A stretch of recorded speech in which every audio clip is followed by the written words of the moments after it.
Dois, três, gravando.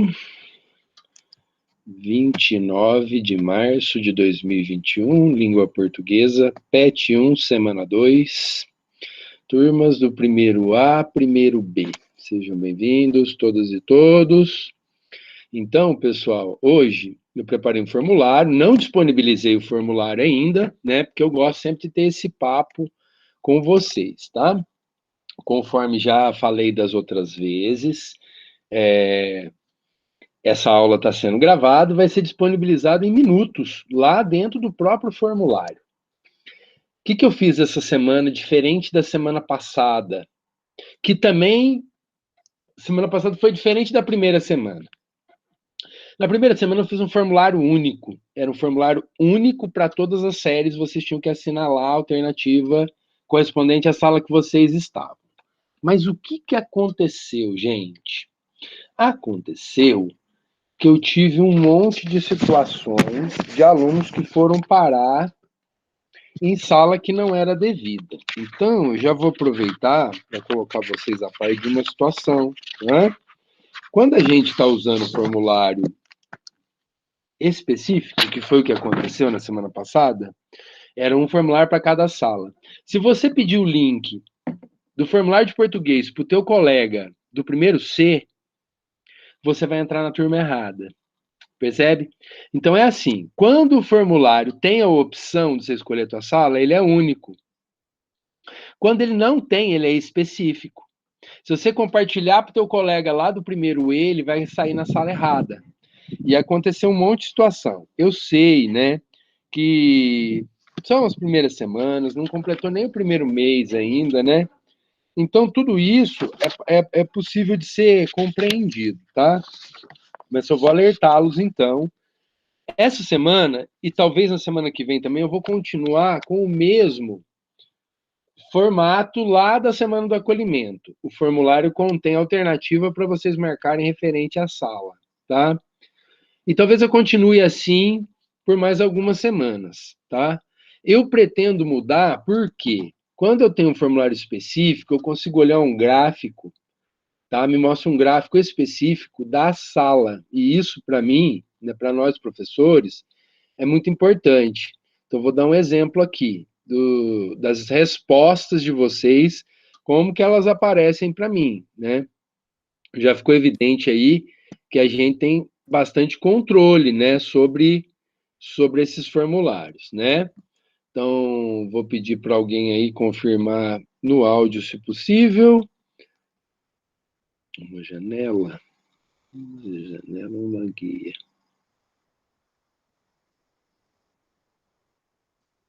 Espera aí. É uma guia, peraí. Compartilhar uma guia. Isso.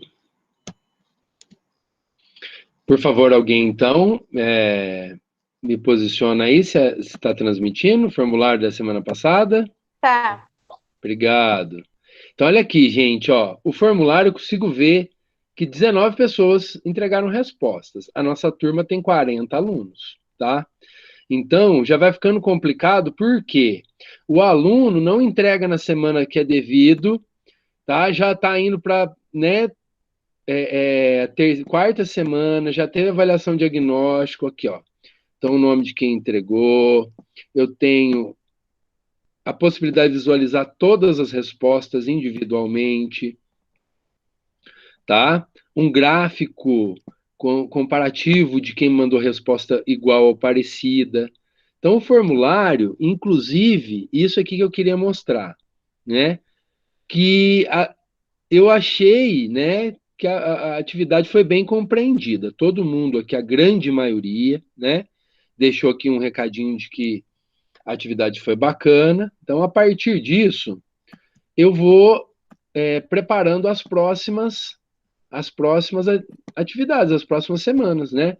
Se a devolutiva que eu tenho é a seguinte, tá muito difícil, eu vou buscar fazer, né, mais simples, né? Enfim, acho que deu para vocês compreenderem aí o que eu queria mostrar. Agora, cadê o semana 2? Só um segundo.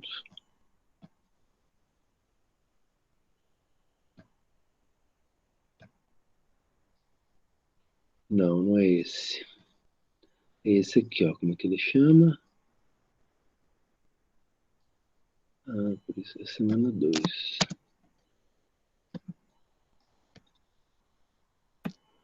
O amarelinho.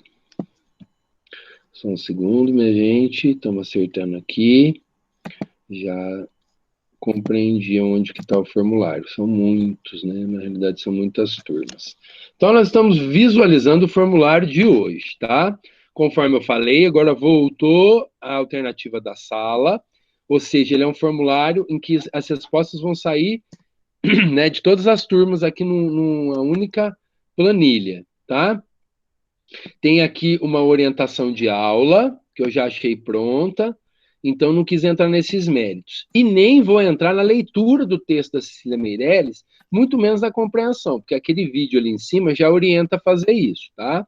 Então vem a perguntinha aqui a respeito do tema do texto, o assunto principal. Eu vou abordar com mais ênfase a parte gramatical, que eu também acho que nem vai ser um grande problema para vocês. Olha aqui, já está aqui no conceito, ó.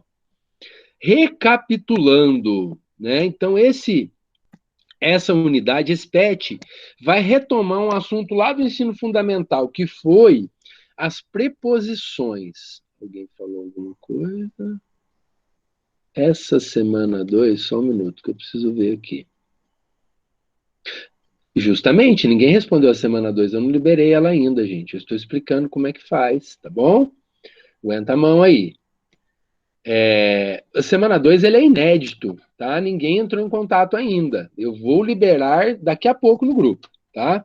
Sempre eu vou pretendo fazer isso, dar as instruções e depois liberar, tá bom? Então, voltemos aqui, ó. O que é importante? Tem um conteúdo gramatical, falando de preposições. O que são preposições? São essas palavrinhas aqui, ó.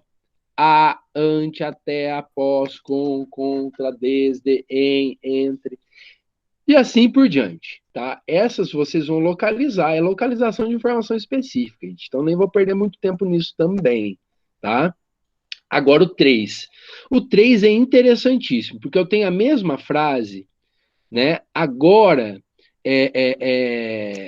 colocado aqui com proposições diferentes, unindo as orações. Então, o que acontece? Eu posso produzir um sentido diferente. Então, é essa a finalidade das preposições, né? Mudar o sentido de uma frase, de uma expressão, né? De uma oração, ou especificar, tá? Elas geralmente ligam palavrinhas a partes de oração, certo? Também acho que não vai ser complicado essa. Diferente, então, de tudo, tá? Vocês vão procurar no PET, vocês vão encontrar tudo que está aí, até aqui, né? Até aqui. Por quê? Porque eu vou começar a colocar algumas questões extras, além do que o próprio PET do governo traz, que eu acho que vocês têm competência para responder, certo? Então, para que vocês respondam ao número 4, é necessário que a gente retome um assunto, tá? Esse assunto é variedade linguística. Eu vou falar hoje, vou falar na aula da semana que vem, vou falar na aula de atividade complementar, porque é um tema que vai nortear o nosso bimestre. O que são variedades linguísticas? Olha lá, vamos entender a palavra variedade linguística, né? Então a língua ela apresenta variações. É isso. Variações da língua, tá? E nós vamos ficar hoje, né, com duas principais variações, dois grandes blocos, o formal e o informal. O informal também conhecido como coloquial, cotidiano, né? Certo? Então vou projetar aqui para vocês um exemplo. Opa, vou ter que receber a Júlia primeiro aqui antes de projetar.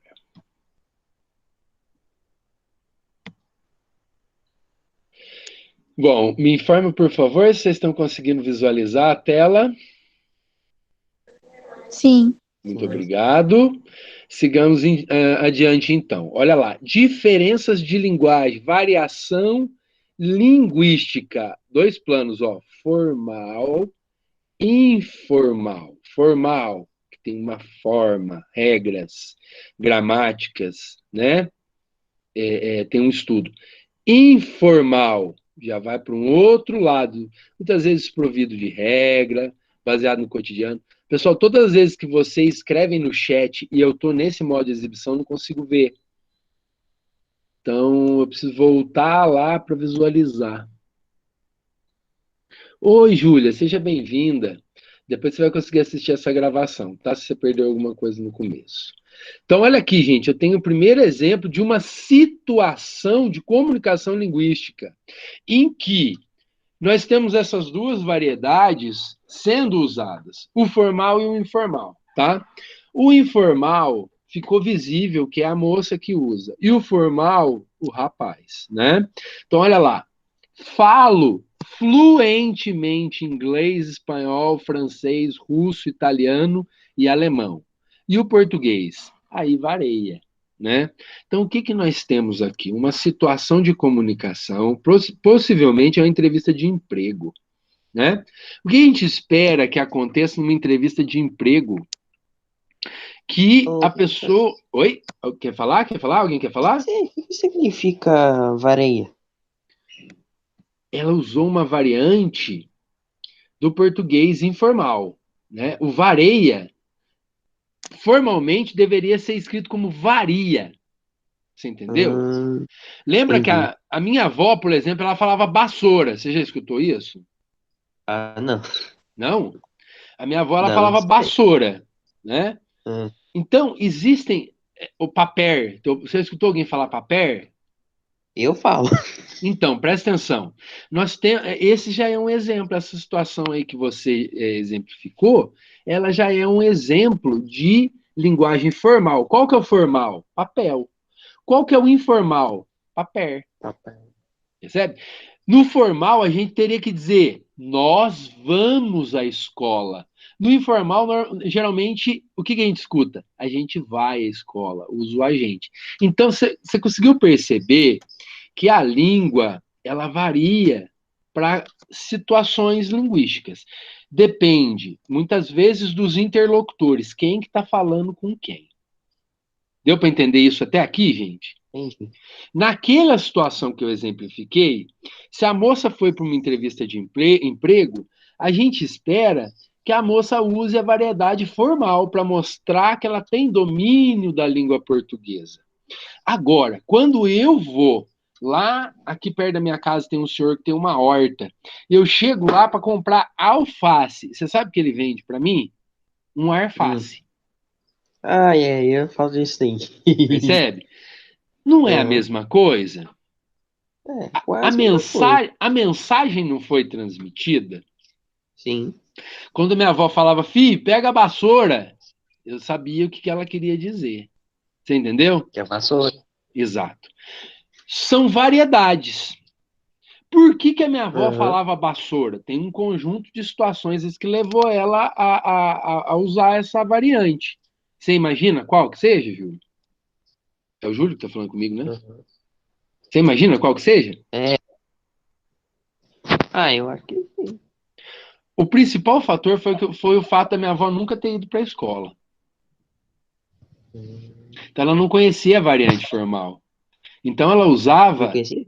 ela não conhecia, ela não sabia escrever. A minha avó não sabia, ela tinha Ah, dificuldade para assinar o nome dela, entende? hum, Então, ela, desse entendi. universo dela, de uma analfabeta, o que, que ela fazia? Ela escutava uma palavra e tentava reproduzir essa palavra. E vassoura para ela era vassoura. Estava Hum, errado? então, então ela foi praticando pela audição, praticamente. Geralmente é assim. Se você perceber a criança, alguém de vocês aí tem contato com criança que está em fase de começar a falar? O Eu tenho, a minha procedimento, sobrinha. o procedimento é o mesmo. Eles copiam tudo que você fala. Não é mesmo, Sibeli? Uhum, Tanto que se você uhum. falar um palavrão, aí a mãe vira e fala assim, nossa, na onde essa criança aprendeu isso? Aprendeu em casa, porque ela copia os pais. né? O Uhum. processo de aquisição de linguagem, ele se dá primariamente pela cópia, né? A criança não aprende escrevendo, gente. Ela ouve, Ouve e escreve. reproduz errado até achar o certo e só depois vai aprender o escrito. Percebe? Hum, entendi. O oral, ele é o mais importante de todos. Por exemplo, para um surdo, se a pessoa nasceu surda, automaticamente ela é muda, porque ela não consegue ouvir, ela não compreendeu o código, nunca vai conseguir compreender e vai ficar avesso daquela situação eternamente. Por isso que ela é muda. Geralmente ela Entendi. tem o órgão fonador perfeito, e ela até consegue produzir alguns sons, mas ela não Hum. consegue reproduzir as palavras porque ela nunca ouviu. É, porque ela Vocês vai nos concordam? dedos. Concordam com isso, gente? Não, o Eu surdo, no concordo. caso, né, é a Libras, né, a linguagem brasileira de sinais, certo? Que a gente tem, eu, por exemplo, o meu nome em Libras é esse aqui, ó. Eu me Ah, chamo, esse é o meu Fernando. sinal. É, são Ah, sinais, né? Na verdade, não é sim. Fernando, né? Eles não iam associar o nome, sim o cara de barba. Cara de Uhum. barba, né? É, Alguma coisa entendi. nesse sentido, tá? Então É o. é um outro universo de comunicação. Você consegue perceber? É um universo Aham, diferente do universo mediado pelo som, por ouvir, pela oralidade, certo? sim. Então, o que eu precisava que vocês entendessem nesse momento é isso: que existe o oral e o escrito, que eles são diferentes e os dois são importantes, que existe dentro do formal e do escrito, existe isso que eu mostrei para vocês. Mas no universo da fala, nós não vamos conseguir perceber muito essa diferenciação, porque geralmente ela fica no oral, ela não foi escrita, foi falado, a gente não tem tanta percepção. Mas o tempo todo, pessoas ao nosso redor vão usar palavras que estão na variante, que não é a variante que chamavam de culta, né? Mas esse termo aqui ele é pejorativo, né? Tá? Então, eu preciso que vocês entendam, a princípio, essas duas variantes. Depois, a gente vai se aprofundar em outras. Dá uma olhadinha aqui, ó. No exemplo 2, acompanhe comigo. O doutor Armando foi até a esquina esperar o filho. Percebe como que essa forma escrita, ela não condiz com a gramática, não é assim que a gente deve escrever, como foi ensinado para nós, porém é assim que as pessoas falam. Não é? É muito comum, principalmente para nós mineiros, cortar o R final e colocar um acento na palavra. Soprar, soprar, eu vou soprar a vela. Cantar, o cantar na forma escrita e formal é cantar, né? Então, nós mineiros, a gente fala-se que a gente tem fome de palavras, a gente come letras, né? O você nosso vira ser, você sabe, né? Percebe? Tudo isso que eu tô falando faz sentido para vocês, gente? Faz sentido? Eu percebo, porque eu também, de vez em quando, eu corto minhas palavras, às vezes que eu Isso. Percebe? Então, a gente tem que tomar primeiro consciência disso, tá? Então, olha só, o tava. O tava é uma variante que muita gente tem dificuldade de compreender, mas é estava. Hum, Muitas vezes eu tô falando assim, você tá em casa, é você está em casa. Então, imagina que triste para um gringo que vem aprender português, que estuda todas as nossas regras gramaticais, e na primeira pessoa que ele encontra na rua vai cumprimentar a pessoa vira e fala assim: e aí, você tá bom? ai, ai. Tudo aquilo que ele estudou não serviu para nada. Por quê? Porque a língua escrita, o oral e o escrito, o falado e o escrito, eles têm uma diferença muito grande, uma distância muito grande. E não é só no português. No português é assim, no inglês é assim, no francês. Todas as línguas têm isso que a gente chama de variação. Nível coloquial, nível formal. Até aqui todo mundo conseguiu me entender? Sim. Eu gostaria que respondessem no chat. Eu estou olhando para vocês agora, porque é muito importante a gente ter a compreensão disso que eu falei a princípio, Porque na próxima aula a gente vai fazer um mergulho maior ainda. Porque aí a gente vai entrar dentro do universo do coloquial e estudar o que é gíria, o que é regionalismo, né? O que é variante geográfica, o que é variante histórica. Vocês percebem isso? Então, tem um universo de variações muito maior por trás, né? Mas é preciso, nesse momento, que vocês entendam que existe o formal e que existe o informal. E o mais importante de tudo, a minha avó falar vassoura e o meu vizinho que vende alface falar arface, eles estão errados? É uma pergunta. Eles estão errados? Não, porque. Não, porque a pessoa entende que é o alface, só que em vez de falar alface certo, ele fala o errado. Um outro Muito modo. bem. O Júlio teve um posicionamento interessante, parecido com o Luiz Inocêncio, com a Cibele, com a Raíssa, com o Marcos Vinícius, que todos foram no mesmo sentido. Eu fico muito feliz de vocês chegarem no primeiro ano já com essa compreensão, porque essa é a percepção mais moderna que nós temos de estudo da língua. A variante, ela não é um erro. Ela não é um erro. Por que ela não é um erro? Porque minha avó pediu a vassoura e eu levei o objeto para ela. E o senhor lá falou arface e eu trouxe o objeto para casa. Ou seja, o processo de comunicação ele existiu. As duas pessoas envolvidas no processo de comunicação, elas se compreenderam. Eu dei dinheiro, ele me voltou o troco, percebe? Então, quando é comunicação, quando houve comunicação, não pode ser erro. Agora, quando que é erro? Essa situação da menina na entrevista de emprego é erro. E eu gostaria de alguém que alguém falasse por que essa situação é erro e as outras que eu ilustrei não são erro. Hum, porque existem diversas formas de dizer. Na realidade, a situação é o que determina a variante que eu vou usar. O Luiz Inocêncio disse. Porque nesse tipo de conversa tinha que usar uma linguagem formal. Esse tipo de conversa que ele referenciou aqui é uma entrevista de emprego. Então vamos dar um nome mais específico: situação comunicativa. A situação comunicativa ali exigia a variante formal. Agora, eu conversando com a minha avó ou comprando a alface do meu vizinho não exige a variante formal. Compreenderam isso? Mais um passo, vamos dar mais um passo. Exemplo: o professor na sala de aula. Ele tem que prezar pela variante formal ou pela informal? Acho que é formal. Pela formal, porque ele está ensinando conceitos, porque está ensinando a gramática.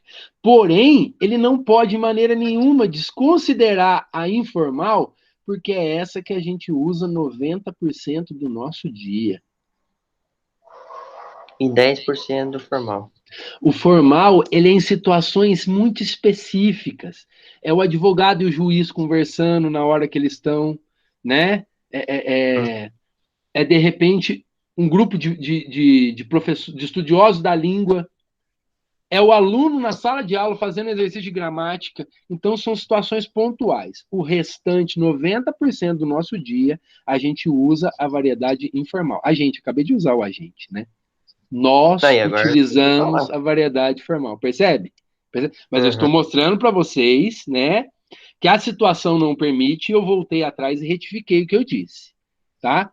Então, a situação comunicativa professor-aluno, sala de aula, não permite. Agora, se eu encontrar o Júlio, o Marcos, o Luiz Inocêncio, a Cibele na rua, eu vou falar, bom, beleza? Então, não, mas... Percebe? Deu para compreender isso, gente? Se a gente sair dessa aula com essa compreensão, vocês vão conseguir responder a pergunta 4 e nós vamos poder dar um passo maior na semana que vem. Certo? Certo. Muito obrigado. Certo. Boa semana. Se tiverem alguma dúvida, me procurem, né? E sobrou alguma dúvida? Alguém? Alguém mais? Eu Não. tô sem dúvida. Então é Eu também isso. não. Eu agradeço. Não. Agora eu vou postar a atividade lá, vocês vão lá fazer. Mas presta atenção, gente.